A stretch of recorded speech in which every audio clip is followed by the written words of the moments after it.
Garrett Edelstein here, your celeb expert and your Celeb Savant. Celeb Savant is a weekly entertainment show. We have long-form career retrospective type interviews with celebrities, singers, actors, and industry experts.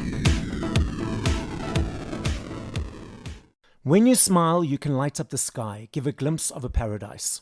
That is the first two lines of the new song Real Love, a collaboration between Martin Garrix and Lloyiso. Martin Garrixson, known professionally as Martin Garrix and also White-Ram and GRX, is a Dutch DJ and record producer who was ranked number 1 on DJ Mag's Top 100 DJs list for 3 consecutive years, 2016, 2017 and 2018.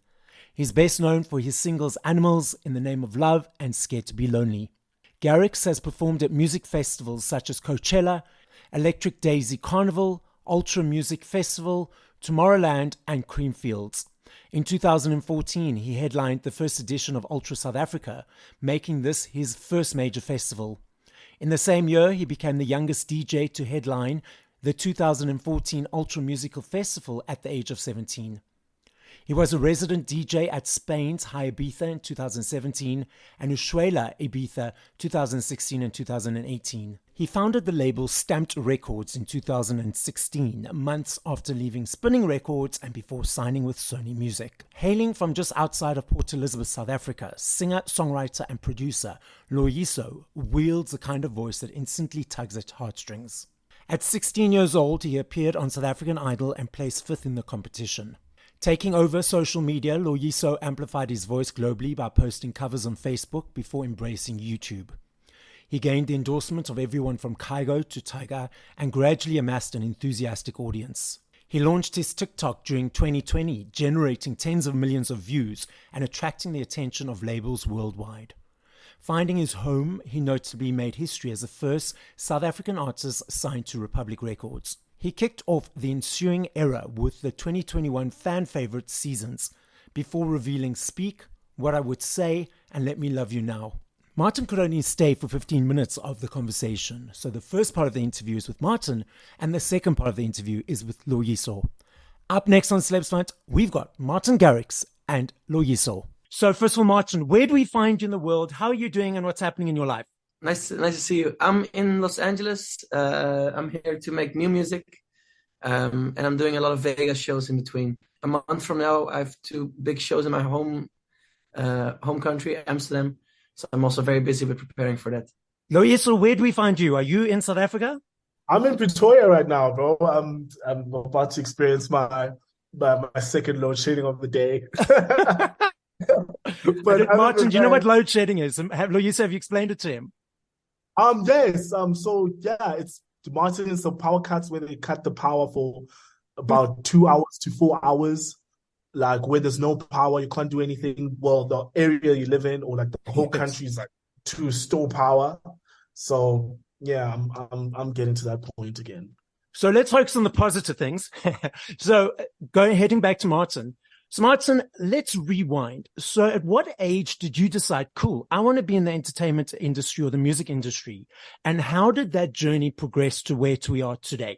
So for me, I never had a moment where I was like, okay, I want to be in the entertainment industry, because I didn't even see it as an industry. Or for me, I just had so much joy and fun making music, not knowing this whole world that is behind it and touring and like everything that comes with it. Yeah. But for me, I started when I was 8, 9 and just messing around. I had a guitar I was writing songs on. And then at one point I heard Chesto perform at the Olympics, and I really liked how it made me feel. And then yes. I just started to mess around, try to make my own music. And then that took a roller coaster ride in, I think it was 2012, 2013 that I got signed to Spinning Records. And then from that moment, I started also collaborating with other artists who were signed on Spinning. I kept learning, and then I released Animals at one point, which for me changed everything. So you've collaborated with a number of artists, and you've also created your own music. So the difference between the two, do you prefer either or how do you approach them, or do you approach them the same? For me, I in general, I love creating. But for me, I love collaborating because it's nice to get someone else's take on something. Actually, the moment I'm stuck on something, the first thing I do is I start something new, and then I almost 95% of the time I forget about the other idea. Yes. So for me to collaborate with someone on something, there's this trust, there's this mutual excitement, and you're pushing each other sometimes into unexpected directions, which I think are only beneficial for a cooler end result. You mentioned there's no songs that you forget. Do you ever go back to them? I've 2 weeks in November scheduled off, just going through all my old files, because also I'm not very structured person, so Yes. all the songs are different spots. Mine too. So I I think artists can relate. But I want to do make like everything very like sorted by dates with who I was in a session with, and then I can share it with my team, and they can also listen to it and be like, "Oh fuck, that song you did 7 years ago, finish that one." Okay. I want to take the proper time for it, and I've been telling myself this for like 2 years. This time I really am gonna do it. Yes, that's so true. Martin, from 0 to 3 to 4 minutes, the creation of that song or production of that song, what inspires it? What motivates it? Is it easy every time? Let's dive into your creative world and creative brain. I wish it was like this. I don't want it to be easy. I think it's exciting. It's like this puzzle you have to solve, and you've like every instrument is like a puzzle piece, and you can have way too many pieces, take stuff out. It's cool to find the perfect balance. Also working with Lloyiso was so cool. We wrote the song and recorded it on just piano, so it sounded like a ballad. It was like very intimate song. Like it and then to add production to it. The first time I added a kick drum, I was like, oh, it takes away from how special and how intimate the original demo was. So it's always cool. You're like trying to find the perfect combination of sounds, and I have days where I think I improved a lot on the song, and then by the end of the day or the day after, I listen back to the older version, I'm like, fuck, everything I did yesterday was working backwards to but I think I like it. For me, there's no rule book, there's no set of rules, there's no logical structure on how I make music. But the one thing that how I like to start is I like to write it on acoustic, so it's either guitar or on the piano, and then because if I hate one thing, is having a finished instrumental and then writing a vocal on it. I much rather have a perfect written vocal that is not hiding behind a crazy amount of production, where all the melodies, all the chords, every single word is perfect. Mm-hmm. And then I take it into the next phase and produce it out. So you mentioned the track with Lloyiso. So speaking to you first, Martin, then we'll ask Lloyiso. So how did this collaboration come about? Let's dive into the song and let's unpack it. So it started with me wanting to work with Lloyiso since forever. I wanted to work with Martin since forever. Before you wanted to work with me. Well, I heard Lloyiso, he did this incredible cover from Adele, Go Easy on Me. And I remember I saw that, I was just like goosebumps, breathtaking. And then we tried to get Lloyiso to Amsterdam, but visa-wise it was complicated. And then we got to meet in New York, and I had this rough demo, and it was just piano. We were supposed to only record that song in the studio in New York. Before that, we wrote a completely other new song, which is we should actually finish that. Lloyiso, that one is really sick.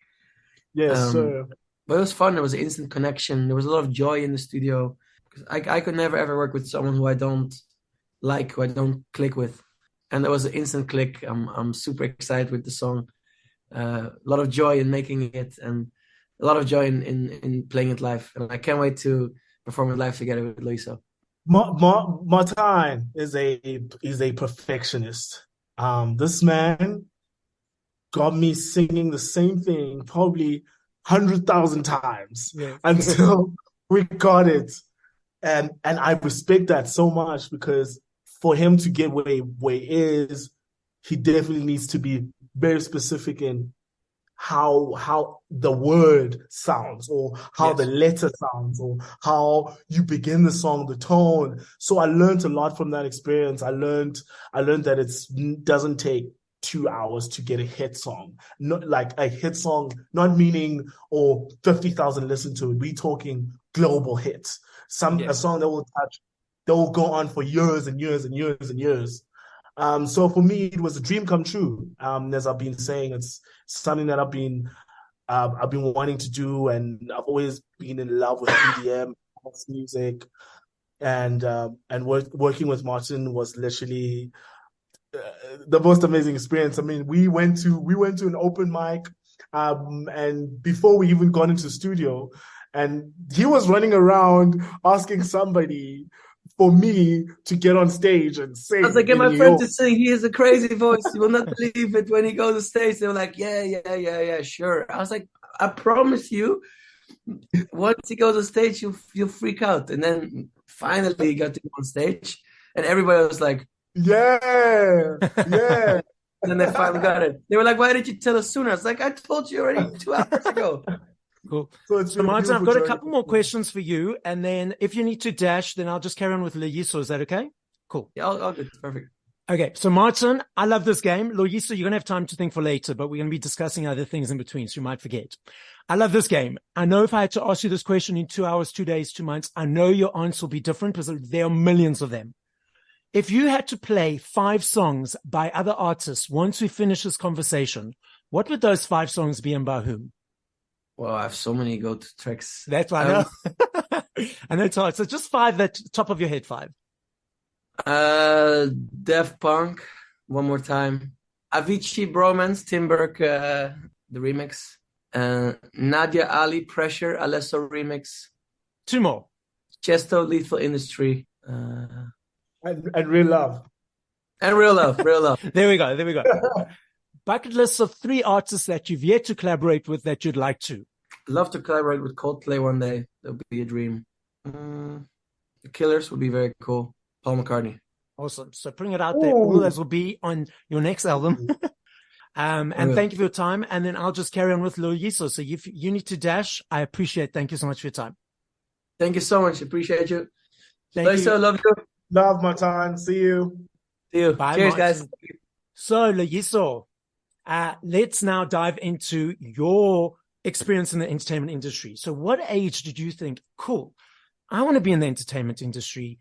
How did that accumulate and manifest to where we are today? Man, it's been such a journey because I started singing when I was like a baby, and I started in competitions when I was like 14 years old. I went to SS Got Talent when I was 14. I got 4 yeses, but got cut out before the knockout rounds or something. And then after that, I went to South African Idols, which was really, really successful and opened a lot of doors for me. I came 5th in that competition, which was really great. And then I went back to school because my mom forced me to. Joking. Wait. At what age did you enter these competitions? 16. So when I entered SA Idols, I was 16 years old. Okay. And then I went back to school after the competition, after coming 5th, which was like so crazy to me because I just wanted to be an artist. I didn't want to go to class anymore. I was too famous for the kids. Yes.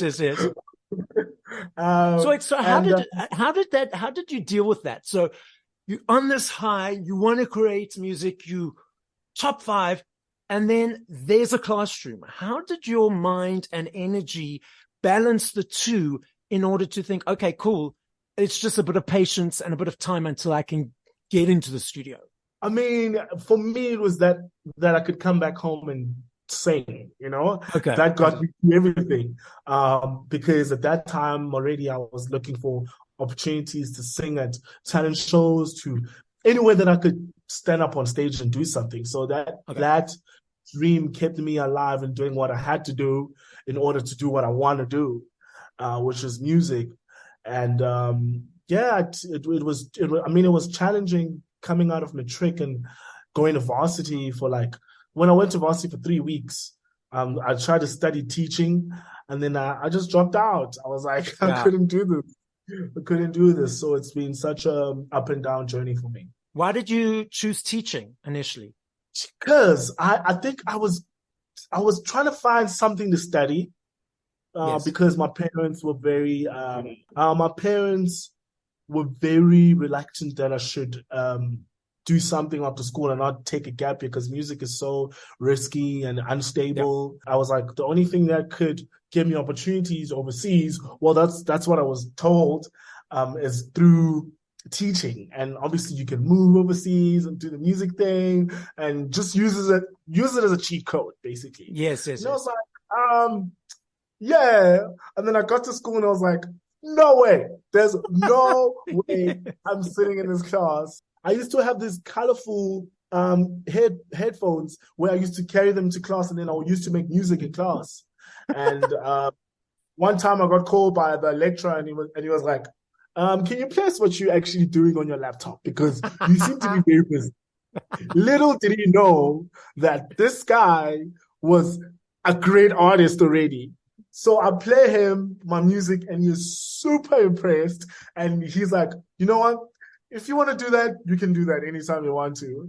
And I was like, that was such a reassuring moment for me too. And then how did that progression? So you dropped out of varsity and then what were the next steps? I got called up by Ambitious Entertainment, South African label, which was not a great contract. It was a shitty contract.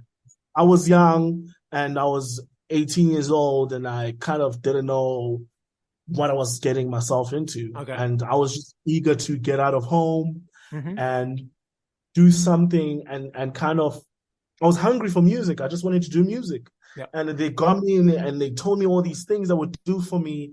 And for 2 years, I was kind of waiting for a moment where I would be performing on stages more or I would be releasing more music. But that time never came. And I was just sitting in this place until COVID time, and I couldn't stay any longer. I was like, I'm just accumulating debt. So this company is paying for my apartment where I'm staying. They're paying for my food every month. And all they're doing is just making sure that it's harder for me to get out of the deal. And I was like, I'm going back home. You don't have to pay for my anything anymore. Yeah. Started creating videos. I put videos up on YouTube. I put my videos up on TikTok. And TikTok was one of the places where I kind of blew up. And that's when Republic and Universal came into play. Republic Records in America and Universal South Africa came into play. And they were like, hey, bro, we want to sign you and we're going to buy you out of your deal. So I was fortunate enough that there was a deal that I could kind of use as a place for me to get out and kind of do what I need to do. And it's been amazing so far, honestly. Your creative process of creating music and from 0 to a 3 to 4 minute song, what is that process? What is that journey? Yeah, man. So as Martin said, it's always it's challenging. It's like putting a puzzle together. It's like today I might start with the song, but it might take me another 2 months, 3 months, 4 months, or even a year to get to the point where it's ready for me to release. And normally it's about the feeling and what I'm feeling at the moment. I think I feel most good about music that I do that is so relatable to me in that moment. And obviously I just always listen back and always try to incorporate new sounds that I've never used. I try to be real. I try to be authentic. I try to be genuine with people because that's the message that I'm trying to convey. And when a song is taking long, like a year, does that frustrate you? Or like with Martin, he just puts it at the back and doesn't think about it and comes back to it later? Or do you keep going back to it? Maybe in the last couple of years, I've probably had 3 or 5 songs that I keep on going back to. Okay. That I haven't found a solution to making it the end product the way I want it. I keep on going back to songs. I keep on going. If I hear something really cool, I keep on going back to them until I find a place where someone can make it better or something that's been missing, I find. So it's all about just being patient with the song because a song has its own life. It's building up. It's becoming stronger. It's becoming more relatable as time goes by. So it's a long process for sure, but it's worth it. You mentioned that this is the first time you ventured into EDM or dance music, like with Martin's song. Are there any other genres that you would like to tap into, which you have not yet done? So yeah, man, it's something that I'm very much into dance. So dance is always in my music. You'll hear it in everything I do. I think it's always there, but I'm more interested in creating a sound that is different to what I've heard. But it's definitely one of the inspiring factors in my music. Dance is always there, and I'm always gonna do dance music. I'm gonna feature Martin Garrix in another song, or I might feature another DJ in another song. That's just something that I'm gonna do. Your top 5 songs, the songs that you play. I want to finish this conversation. Well, at the moment, I'm listening to a lot of. There's Noah Khan, Dow Drunk. There is. I'm trying to think. Or just an artist, just 2 other artists. I know you're rushing, so 2 others. Obviously Sam Smith. Yes. Kanye West. Yes. A lot of Martin Garrix for sure. Of course. And your song with Martin Garrix. There's number 5. Yeah, and Real Love. Perfect. Real Love, absolutely. So as a final message to the listening audience, what would you like to say? Man, just so grateful for an opportunity for me to do music and collaborate with such amazing artists and my South African fans. I love you so much. And well, I know that we are going to make it to the world, and this is only the beginning. So thank you to all my fans, and thank you to everyone that's been supporting me. So guys, as Martin and Lloyiso says, it's all about real love. So dance to it, listen to it, and enjoy it.